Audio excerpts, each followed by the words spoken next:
pull up, we're losing altitude." The pilot's voice cracked through the cockpit like lightning.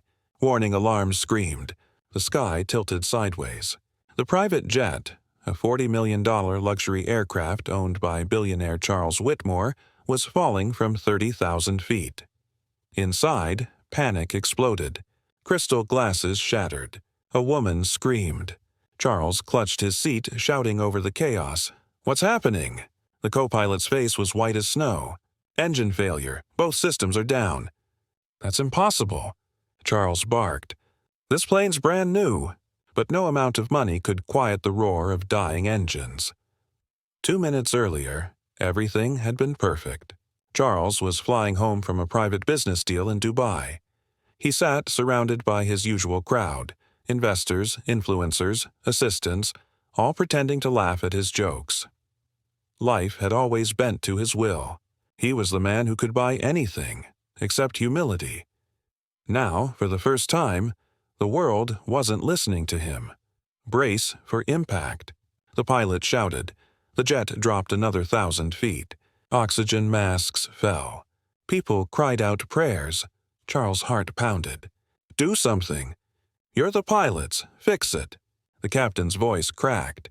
"Sir, we've lost full control." "We're going down!" In a dark corner of the jet, where no one ever looked, sat a quiet man in a blue maintenance jumpsuit. He wasn't supposed to be on this flight. He was just the mechanic, brought last minute to inspect a strange engine noise before takeoff.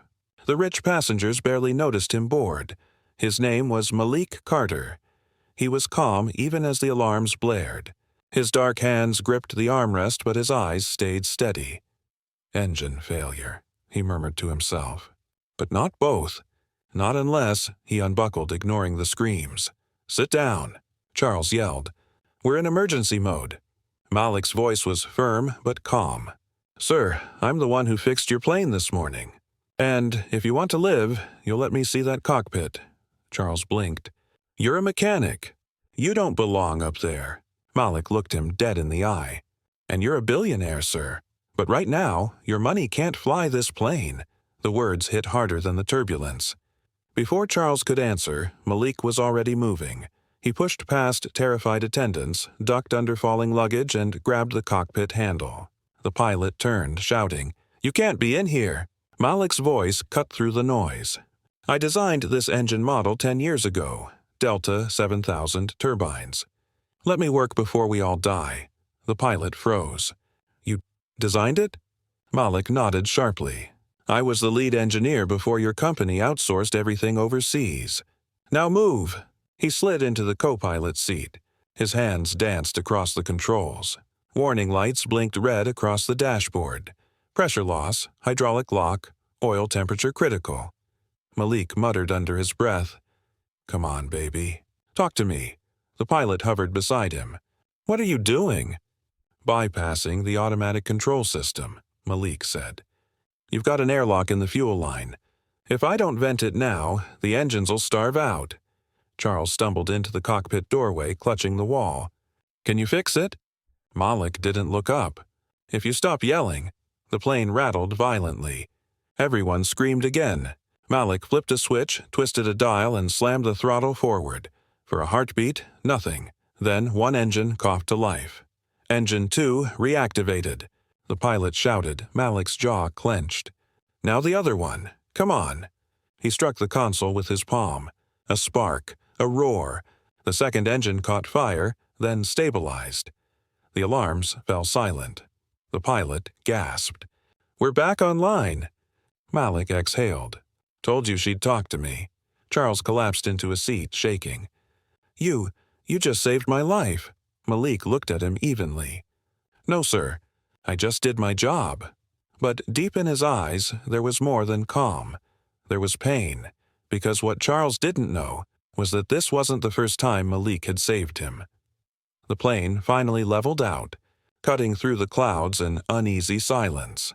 Every passenger sat frozen, eyes wide, hearts pounding, breaths trembling. The captain turned to Malik. "Sir, that was impossible. No one's ever restarted both engines mid-air." Malik gave a small nod. "Nothing's impossible. You just have to understand what's really broken." He stood slowly, hands trembling from adrenaline, and walked out of the cockpit. Charles Whitmore, still pale, followed him. What did you say your name was?" "Malik Carter, sir. Carter." Charles frowned. "You don't work for my company, do you?" Malik's lips curved in a sad half-smile. "Not anymore." The billionaire's tone sharpened. "Then what are you doing on my plane?" Malik stopped in the narrow aisle. The other passengers stared, whispering. "I was supposed to check your engine before takeoff." The system showed a pressure leak. "But your supervisor said there was no time." Charles blinked. "What supervisor?" Malik's voice hardened. "Your chief engineer, Mr. Dawson, the one who told me, and I quote, 'Nobody cares what the janitor mechanic thinks.'" Gasps rippled through the cabin. Charles straightened his suit. "If he said that, I'll deal with him later." Malik turned, meeting his gaze. "He can't hear you, sir. He died in a crash 2 years ago." Charles froze. "What?" Malik's voice was low, controlled. "Flight 319, the same engine model. I was the one who designed it. I warned your company years ago that the fuel lines could lock up at high altitude if the air valves weren't replaced. They ignored me, called me paranoid, said I was just lucky to even have the job." Charles's voice grew quiet. "And that flight went down over the Atlantic," Malik finished. His eyes glistened with a grief that had never left. "My wife and daughter were on that plane." The cabin went silent. Even the engines seemed to hum softer. Charles' mouth fell open. "You lost your family. On one of my jets?" Malik nodded. "Your company called it a technical malfunction. I called it negligence. I tried to prove it, but your lawyers buried the case. So I lost my job, too." Charles took a shaky breath. "You're saying you blamed me for that?" Malik's voice cracked. "I didn't blame you, sir. I blamed a world where some lives matter more than others." The billionaire sank into a seat, words failing him. Malik looked out the window, his voice soft but sharp. "I wasn't supposed to be here today. I took the maintenance job just to feed my mama. When they told me I'd be working on your plane, I almost said no. But something told me to stay." He turned to Charles. "Now I know why." Charles swallowed hard. "To save me?" Malik shook his head. "No, to see if a man like you could be saved at all." The captain stepped out of the cockpit. "Sir, we're clear to land. You both should buckle up." Malik nodded, strapping in. Charles just stared at him, lost for words. As the plane descended through the clouds, a voice crackled over the radio. "Ground control to Flight 927. We're detecting heavy smoke on your right wing." Everyone froze. Malik's eyes widened. "Not again," he whispered. "Smoke!" the captain shouted. "From where?" "Right wing," came the voice through the radio. "Looks like an oil line's burning." The cabin filled with alarm again, passengers crying, oxygen masks swinging. Charles gripped his armrest, eyes wide. "Not again! God, not again!" Malik was already moving. "Open the maintenance hatch." The captain blocked him. "You can't! We're still at 10,000 feet. Pressure's unstable." Malik's tone was steady, urgent. "If we lose that wing, it won't matter how stable the pressure is." "Open it." The pilot hesitated, then hit the override. The hatch opened to a narrow compartment where smoke curled in through a small vent. Malik coughed, grabbing a fire-resistant blanket. "I need someone to hold this." The co-pilot hesitated. Malik snapped, "Now!" The passengers could only watch in horror as Malik crawled halfway into the hatch, gripping a small toolkit strapped to his belt.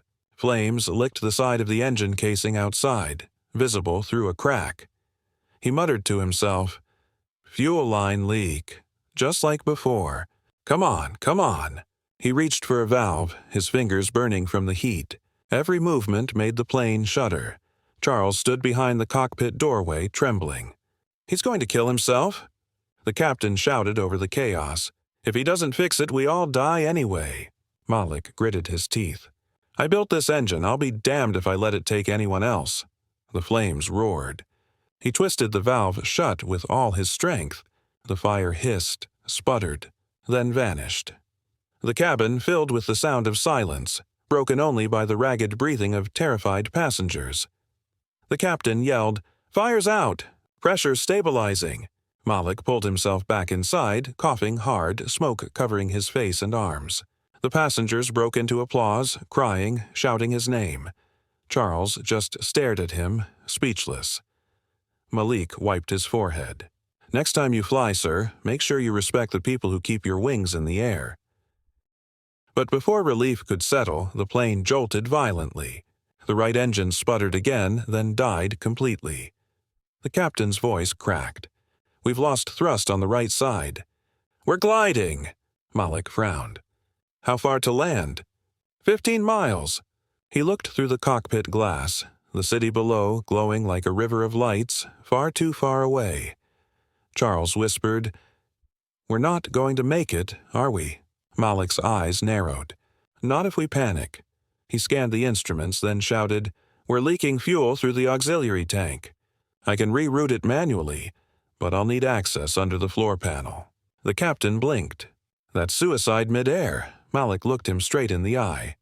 "So is waiting." He ripped open the metal floor panel, crawling inside while the plane tilted again. Wind howled through the vents. Wires sparked inches from his face. His hands shook, sweat dripping into his eyes. He whispered under his breath, "God, if this is my last one, let it count." Sparks burst. A blinding flash. The cabin lights went out. Screams filled the air. "Malik!" The captain shouted. "Can you hear me?" No response. Smoke poured from the floor panel. Charles fell to his knees. "Dear God, he's gone!" The co-pilot tried to steer. "We're losing control." And then, through the radio, faint and crackling, came Malik's voice. "Don't bury me yet. I'm not done saving you." Smoke still curled through the floor panels. The alarms screamed again. "Engine failure! Altitude warning." Charles Whitmore clutched the back of his seat, trembling. "We're losing him." The captain shouted, "Pressure dropping fast, Woyn. The cabin can't take another hit." Then came a cough. A single rough cough. Malik's voice. Hoarse but alive. "I told you." Cough. "Not to count me out."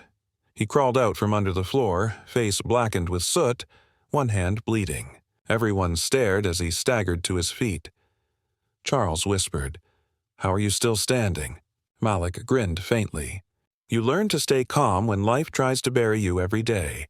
He grabbed a wrench, twisted the fuel control valve manually, and shouted, "Try it now." The pilot hit the switch. One engine sputtered. Then, with a roar, came back to life. Applause burst through the cabin. People cheered, cried, hugged each other, but Malik wasn't cheering. His legs shook as he held onto the console. The co-pilot looked at him. "Sir, you need medical help." Malik shook his head. "After we land."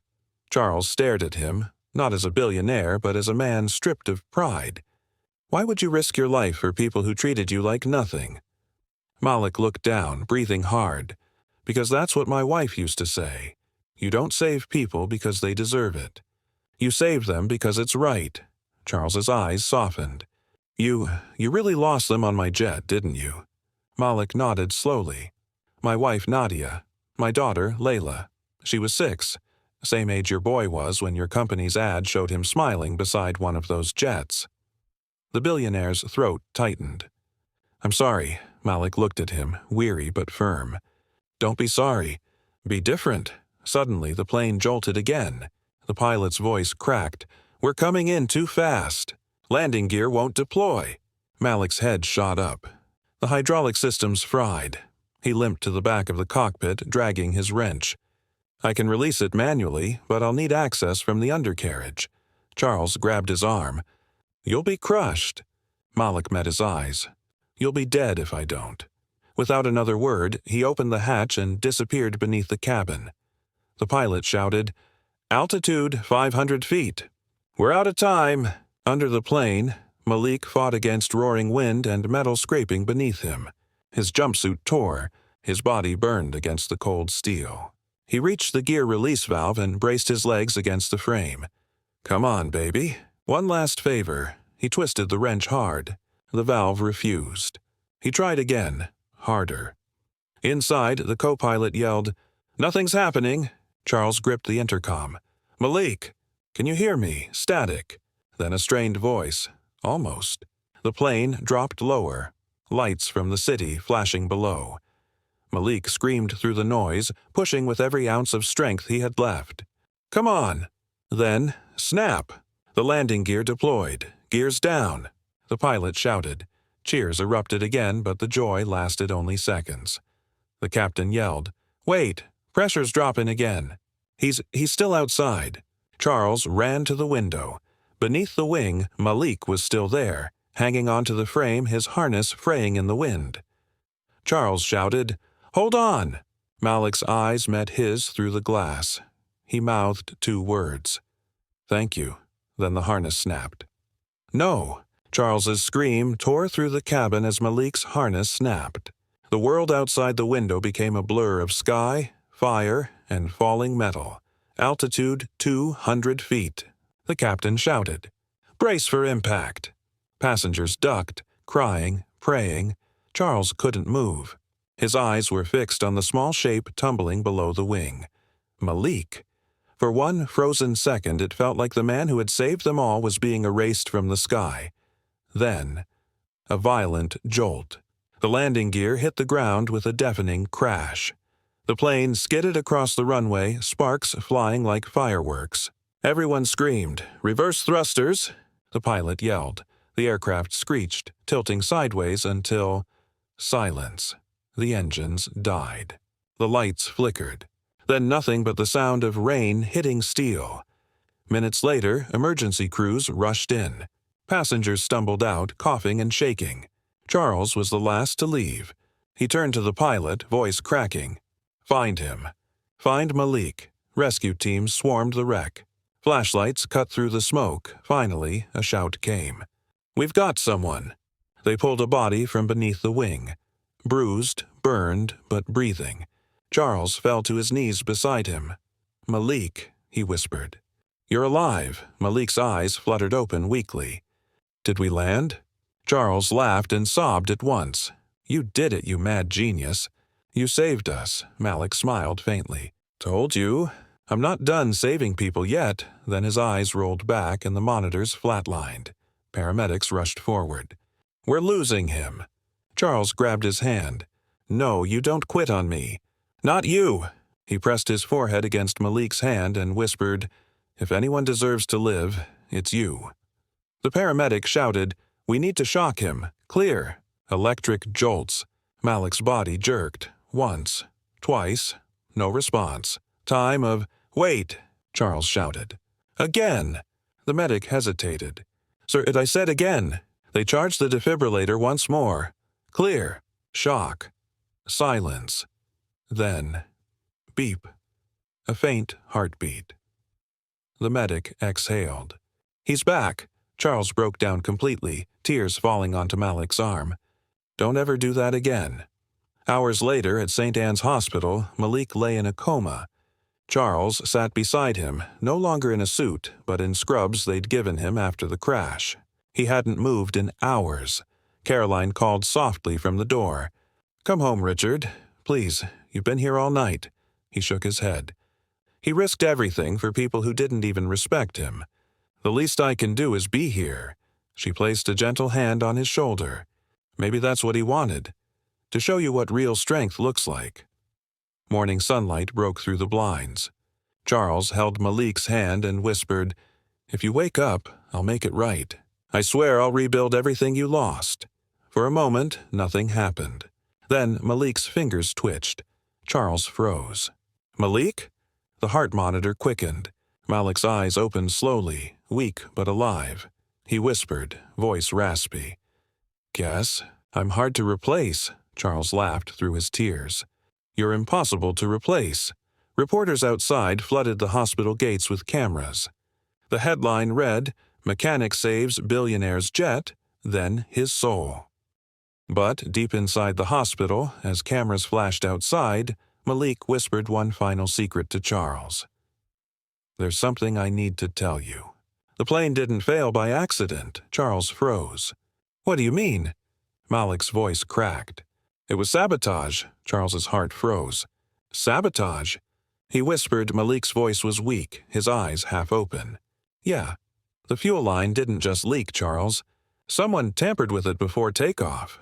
Charles leaned closer. Who would do that? Malik looked pained. Someone inside your company. The same people who ignored my warnings years ago, the ones who buried the crash report about my wife and daughter. Charles's face darkened. You're saying they tried to kill me? Malik nodded faintly. Money makes enemies, but truth makes cowards afraid. Hours later, the FBI arrived at the hospital. They'd found evidence from the wreck. Loosened valves, fake maintenance records, missing signatures. The name on every falsified document was the same. Harold Dawson, Jr., the son of the very engineer who had ignored Malik's warnings years ago. The agent told Charles, Looks like someone wanted revenge for his father's death. He blamed your company, but he framed the mechanic to cover his tracks. Charles sat beside Malik's bed, fists trembling. All this time, I thought the system was broken, but I was the system. Malik smiled faintly, eyes still closed. Now you get it, boss. Fixing engines is easy. Fixing hearts, that's the hard part. 2 days later, the world watched live coverage of a press conference outside St. Anne's Hospital. Charles Whitmore stood at the podium, no longer the untouchable billionaire, just a man with tears in his eyes. Behind him, Malik sat in a wheelchair, one arm in a cast but his head held high. Charles faced the cameras. For years, I built an empire that measured worth in money. But a man named Malik Carter taught me that real value isn't in what you own. It's in what you give. The crowd went silent. Reporters leaned forward, hanging on every word. He continued, Because of him, hundreds of lives were saved. Because of him, we uncovered the truth behind an injustice that took innocent lives. And because of him, his voice cracked, I found my humanity. He turned to Malik. You don't just fix engines, Malik. You fix souls. The crowd erupted in applause. Malik smiled shyly, looking down. A journalist shouted, Mr. Carter, what will you do next? Malik chuckled softly. Keep doing what I've always done. Help things fly. Months later, a new hangar opened outside the city. Its name glistened in gold. The Carter Foundation, Aviation for All, founded by Malik Carter and Charles Whitmore. Inside, young mechanics trained for free, boys and girls from poor neighborhoods, learning from the man who once worked in the shadows. Malik walked through the hangar, helping a young trainee adjust a wrench. Charles walked beside him. You sure you don't want to take a day off? Malik laughed. You can rest when you've done something worth resting for. Charles smiled. Guess I'll never sleep again then. They shared a quiet laugh. As the sun set, Malik stood at the open hangar doors, watching a plane take off, its wings slicing through the orange sky. He whispered softly, Fly safe, baby girl. Daddy kept his promise. A single tear rolled down his cheek. Epilogue news anchors called it The Miracle Mechanic. Books were written, documentaries filmed, songs sung, but Malik never cared about fame. He only cared that somewhere, someone learned that greatness isn't born in boardrooms. It's built in the heart. Moral of the story. It doesn't matter where you stand, in the sky or on the ground. What matters is whether you lift others when they fall. Because courage doesn't need wealth, it just needs heart.